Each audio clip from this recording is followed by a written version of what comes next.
Hi అండి, అందరూ ఎలా ఉన్నారు? బాగున్నారా? నేనైతే బాగున్నా అండి. మీరు కూడా బాగుండాలని మనస్ఫూర్తిగా అయితే కోరుకుంటున్నాను. ఈరోజు వీడియోలోకి వస్తే శృతి మెల్లో అయితే ప్రదీప్ గారు తాళి కట్టేశారు కదా, అక్కడ నుంచి శృతి అయితే షాక్లో ఉండి అనాశ్రమానికి అయితే వెళ్ళిపోతుంది. ప్రదీప్ గారు కూడా వాళ్ళ ఇంటికి అయితే వెళ్ళిపోతారు. అలా రోజులు గడిచే కొద్దీ ప్రదీప్ గారికి అయితే వాళ్ళ ఇంట్లో వాళ్ళు పెళ్లి చేసుకోమని ప్రెజర్ చేస్తుంటారండి. కానీ ప్రదీప్ గారు అయితే ఒప్పుకోరు.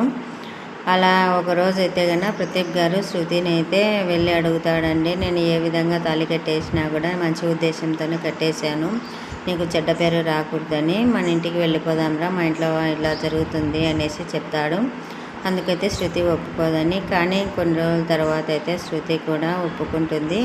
ప్రదీప్ గారు శృతిని తీసుకొని వాళ్ళ ఇంటికి అయితే వచ్చేస్తారు. అక్కడైతే అందరూ షాక్ అవుతారండి. ఈ రోజుకైతే ఇది వీడియో. ఈ వీడియో కనుక మీకు నచ్చినట్లయితే చిన్న లైక్ అయితే సబ్స్క్రైబ్ చేసుకోండి ఫ్రెండ్స్. మమ్మల్ని కూడా సపోర్ట్ చేయండి. మిగతా స్టోరీ అయితే రేపు తెలుసుకుందాం. బాయ్.